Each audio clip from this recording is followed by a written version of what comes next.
Thanks, Jeff. Mahalo lehua. Mahalo. Thank you to Mahalo. her culture group. How about a hand for our culture group that's been You sponsoring it? bet. Mahalo. I also like to point out that this old-style plantation porch, back in the old days, the plantations were like this. Yeah, people were very friendly. They sat on the porch. Nowadays, you just stay inside the house. Yeah, you can see neighbors go by. Remember, they toot you on. Hey, remember those days? But Kanani Kaulukukui is sitting there with all his paintings. He constructed this whole thing, and he built it. And yeah, it's a really. He even got the plantation green paint. The Palaka the match, yeah, curtain. and the Palaka curtains. Anyway, I want to thank the group for inviting me to help the interviewer. I really appreciate it. But if I can put in a plug, every Thursday at 7 p.m. on knkr.org, 96.1 FM Kohala. I usually will interview people from Kohala, born and raised, to talk about their lives during the plantation era. And in fact, my next guest, what's your name? Tomiko Jones is going to be my next guest. She's a photographer, and her family hails from Kohala. That's on Thursday, 7 p.m. I had to put that in, you know what I mean? Anyway, we're here with Audrey Veloria, and I was sitting here thinking like, oh, this is really good because I don't really know her, And then I thought, no, but I do, because her brother was my classmate at Kamehameha. I knew her father, who was a fisherman. I knew Audrey's husband. I know everything about Audrey, just about. I don't know why I thought that. But anyway, Audrey, thank you very much for being here. Thank you, Jeff.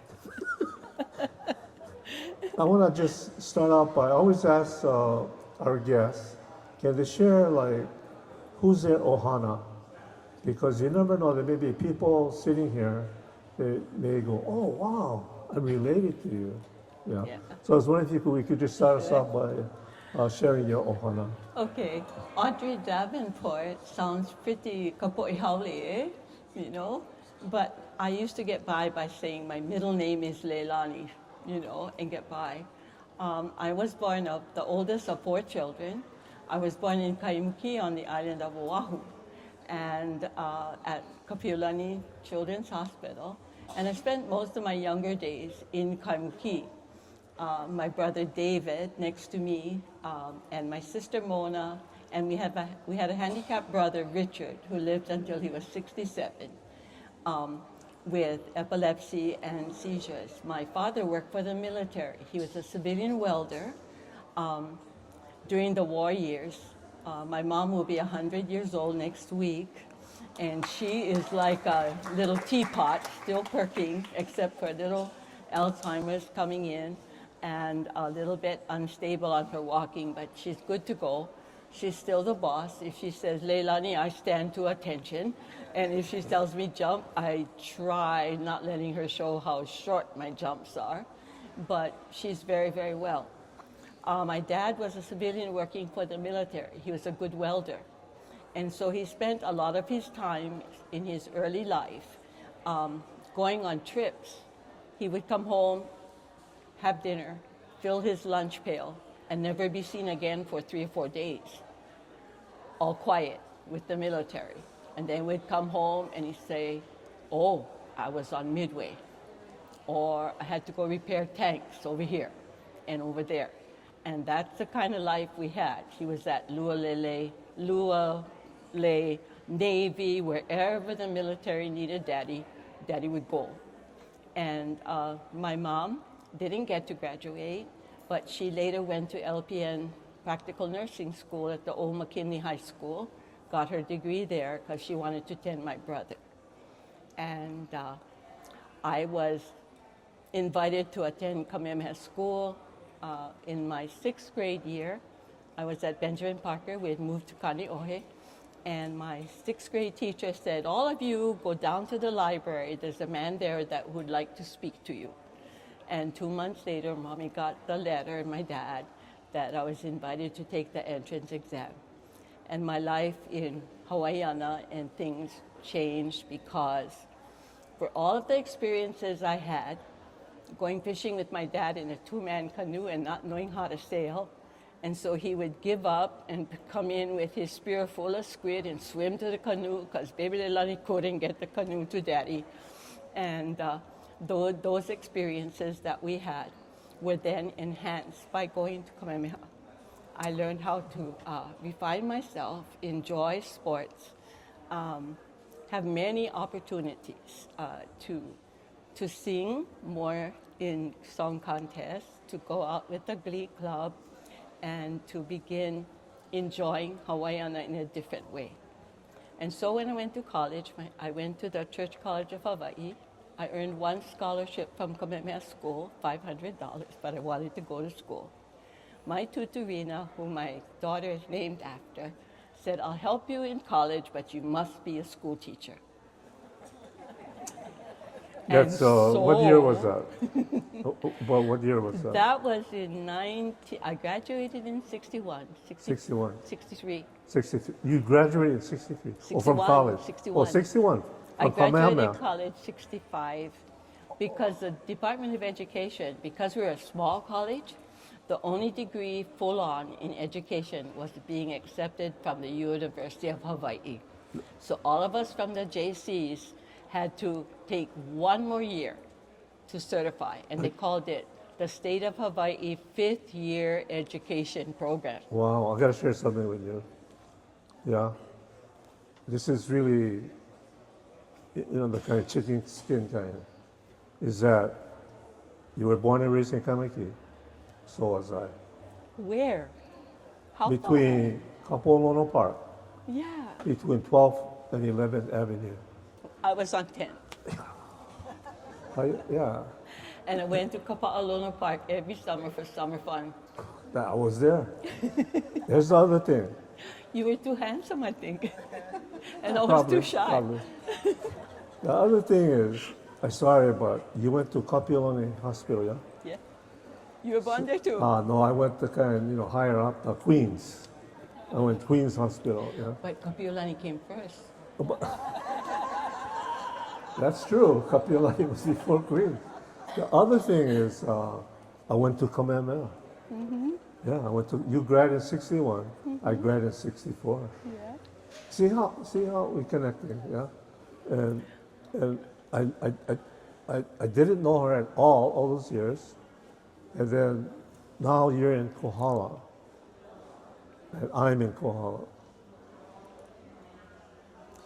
And just a few months ago, there was a dinner down at the hotel for our young ones at the middle school, entrepreneurs in creating things, okay, and coming up with projects.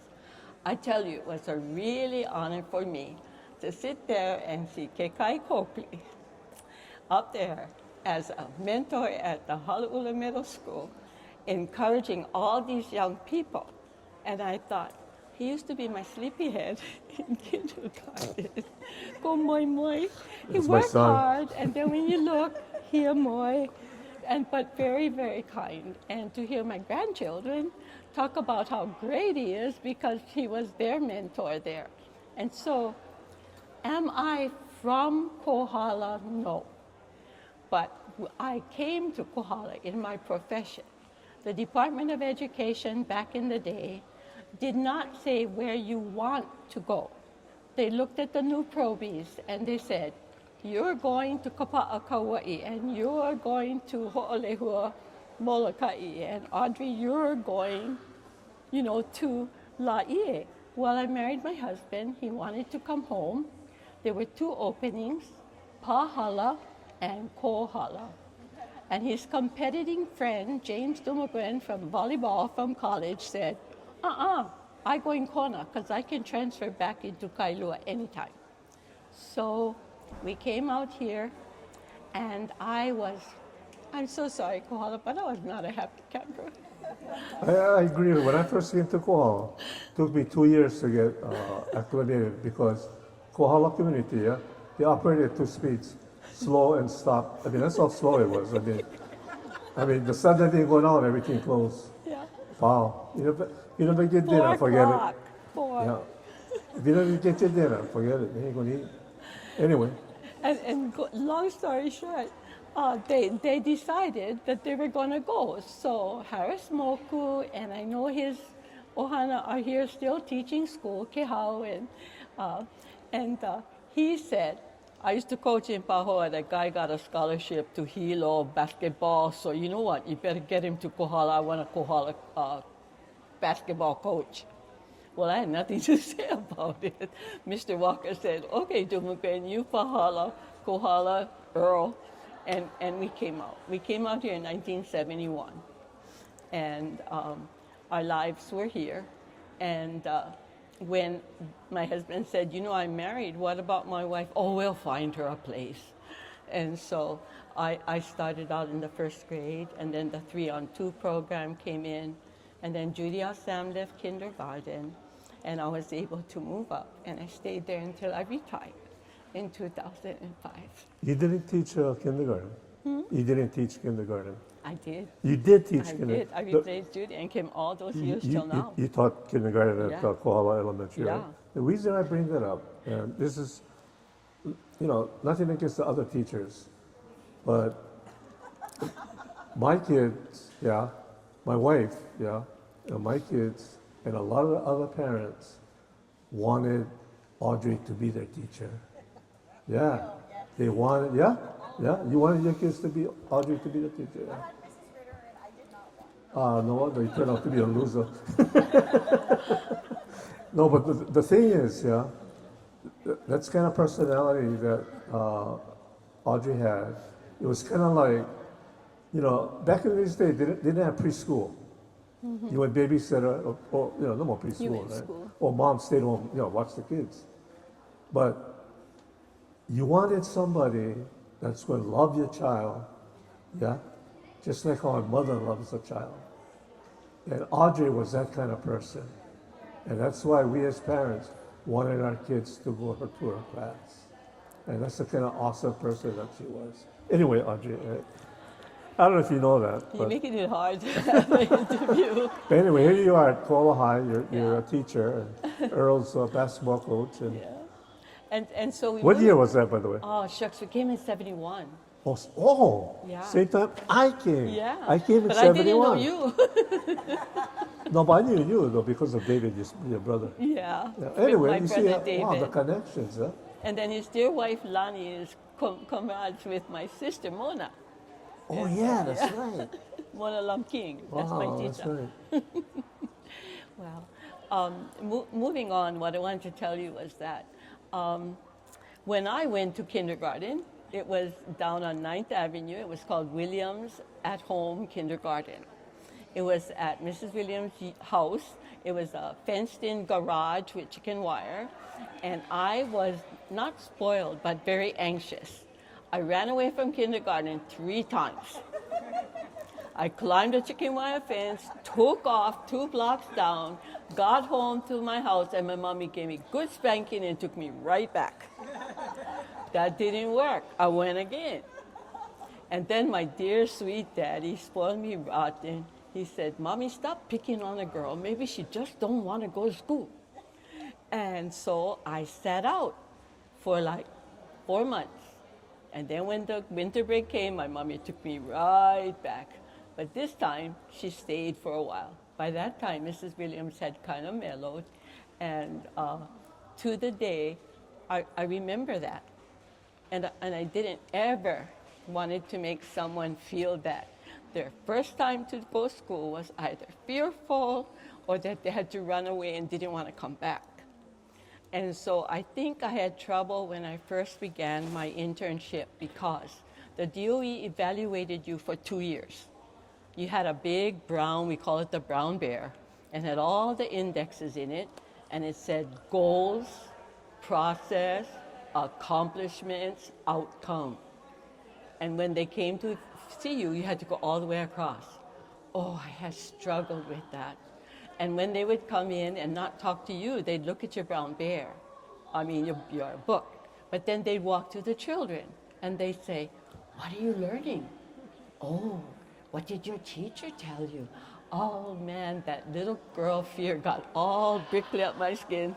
And I thought, because kindergarten is innocent, they're going to say whatever they come to their mind. And if somebody didn't do their penmanship or the kid next door was better, they're going to say, we got to write our handwriting again.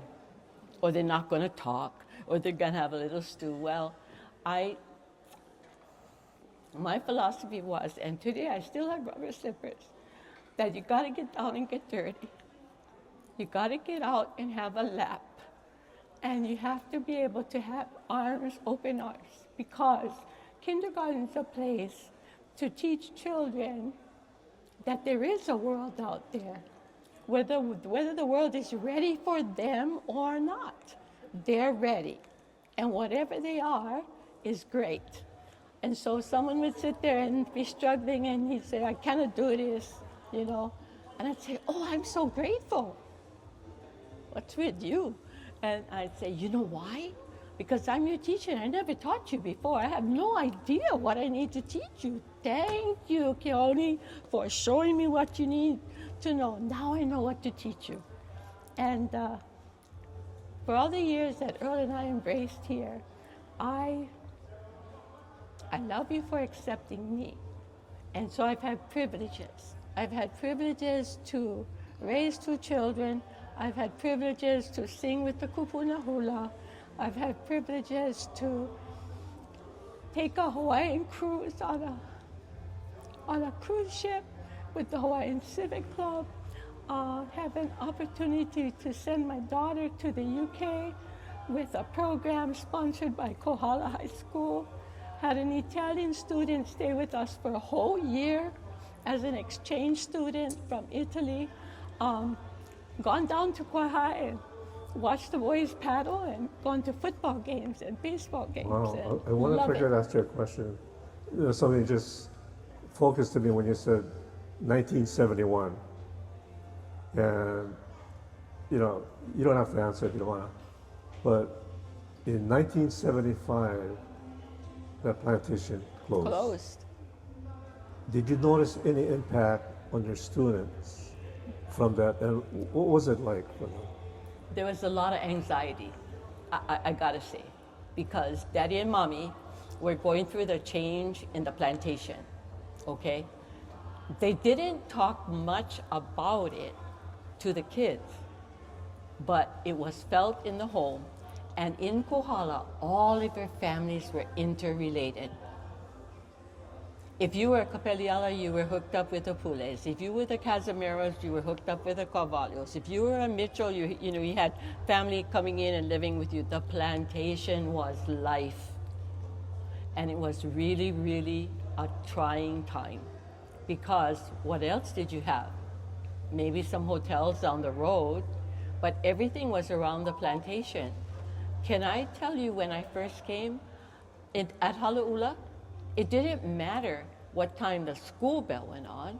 It was the whistle from the plantation that told you, you're going to be late for school. It was lunchtime or pau, you know? And when you went around, everybody was involved. I never saw this before. In Kohala, I saw women from their homes dressed in jeans and pluck a shirt and hat on and masking their faces with rakes in the middle of the street. Me, what is that? The cane trucks go rolling by, the cane falls off the top. They're high, no such thing as net over your truck. And so the trucks are rolling from Kohala all the way to Kauai. The ladies get out there and they rake all that opala off the road. No such thing as these masks that keep your breathing clean. Just bandana, your papale, and the rake broom. And they did it. That was their job. Everybody had a bango number. Your family had a bango number. If you got sick, you went to the infirmary and you used your bango number. You didn't exchange cash. The plantation kept a record on your bango. You go shopping, same thing. And so the plantation was everything. What you did was at home, around your house, or if you were lucky to have a little plot, you had your own garden.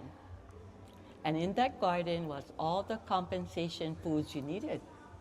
You put in tomato and eggplant and bitter melon and lettuce, you know. Some people love flowers, you know, and they would plant. And in that little space, they would live. They would live off that. Fish from the ocean, what you could gather from the land, and your little garden. In fact, if I can share with you, my husband taught me this song because I came from Honolulu. I didn't know anything Filipino, but Oh, yeah. Oh, yeah. yeah, I just want to show off a little bit. So when the because plantation closed, Go. things got tough. tough. Yeah, really tough. They didn't know where they were going. Lots of families almost, if didn't, almost broke up because it was that hard. And I wanted people to feel that suffering. When that plantation closed, I saw grown men cry. And the reason why they cried was they had a mortgage. The plantation, they had just bought their plantation homes for $13,000, $15,000, $17,000. And 3 years later, the plantation says, we're closing down. And they had no jobs. Yeah. How are they going to feed them? 1 minute harder, but Auntie Audrey is saying they depended on fishing and hunting. And then all of a sudden, all the roads are closed. Can't go fish, can't go hunt. So times were tough. Not And, only that, you yeah. couldn't pay for your car anymore. You had a loan on your car, you know, and that was going to be due regardless.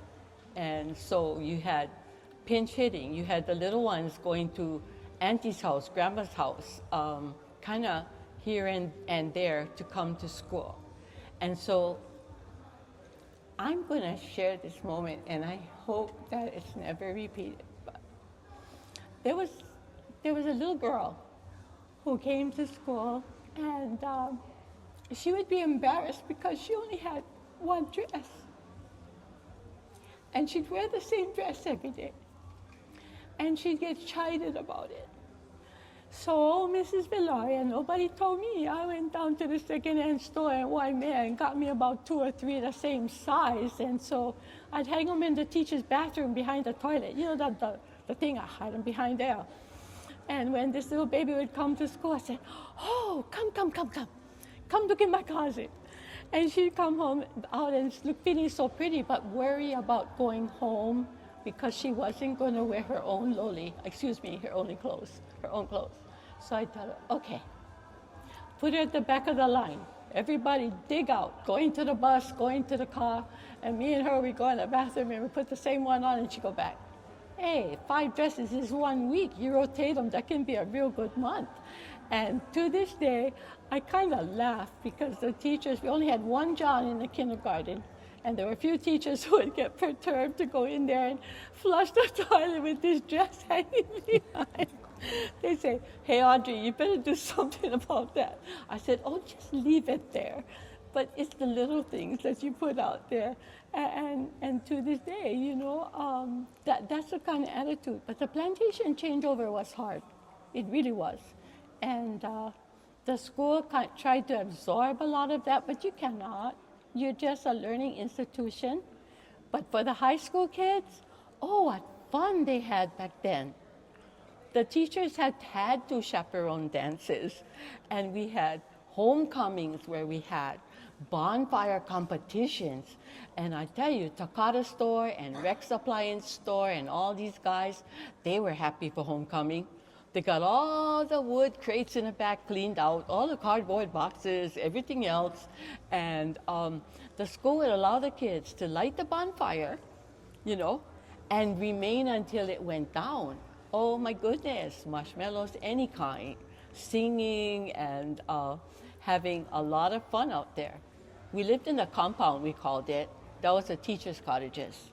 Teachers' cottages helped all the teachers get into the community because they were right across from the school and nearby. And some of us set up, Uncle David remembers, we had some of these people that came, they're that old. We would sit outside by the lemon tree right off from, well, now it's Rainbow, in the middle of the court over there. Put up the cut can and put barbecue and throw anything on there. And the kids, anybody come by, come, you know. And Christmas time, we'd have the kids come caroling. Sometimes the rascals would come in there at Halloween time and teepee all the trees and do all kinds of rascal stuff. But we couldn't help being close. That's where the new teachers stayed, in the cottages. And today, a lot of who you know in our community met their sweethearts in those teacher cottages. Ronnie Pomerang became Mrs. Paget, you know. Isabella became, I forget her last name, Mrs. Brown, you know. A lot of them said, oh, and so I think maybe chaperoning a dance is kind of rubbed off on everybody. But it was. But after the plantation, some of the people were given their homes, their plantation house, and moved to a property. So when you go down Ala Alai, which is now Hobby Road, or you go up Kinsley, or you go along the highway, look at the houses. If you see the roof lines that are the old high pitch and a front porch real small, those are in most cases the old plantation homes. They made the effort to at least locate our people. And what they did was they literally lifted it up on a trailer, am I right, Keone? And they hauled that house to the property where it would sit, and they set it down. And that was at no cost. At least there was a holly over their head. And from there, you can see extensions, renovations, and then the Ohana law came in where you could build a second dwelling on it. And of course, there's struggles whenever property is involved, but it was an opportunity. It was an opportunity, you know, to move on. And life tosses us good times and hard times. It's kind of what you do with it. And I may be optimistic, but I feel that that's what made Kohala want Earl and I to make it our home. Like I said, I was never going to leave Honolulu. My house was going to be up in Haiku Plantations. I was going to teach down in Kaneohe so I can go North Shore and go swimming where my granny and them lived. And here I am. And when my mama asked me, baby, we have a plot for you at Hawaii Memorial, I said, you know, Mom, I was a transplant. Kohala had a puka ready for me and Earl. And so we put our roots down. Nah, my bone's going to be home when my kids can come home. Kaleo knows all this shore, loves to go fishing and hunting. Baby Lay worked from the Spencer Museum down there at the park and the hotels, and now she's raising 4 children at home. When this little baby goes to the preschool, maybe next year, she wants to get her early education degree. She has one in junior college biology. She don't want to do that. And maybe look at a job here. Easy, not always. Worth it? Oh yeah. And so I want you to try to realize and appreciate, boy, we feel blessed now after passing through. So I guess my question is kindergarten. If you were 5 years old, if you were, imagine, where have you come from? And where we are, 82 over here, looking forward, where are we going?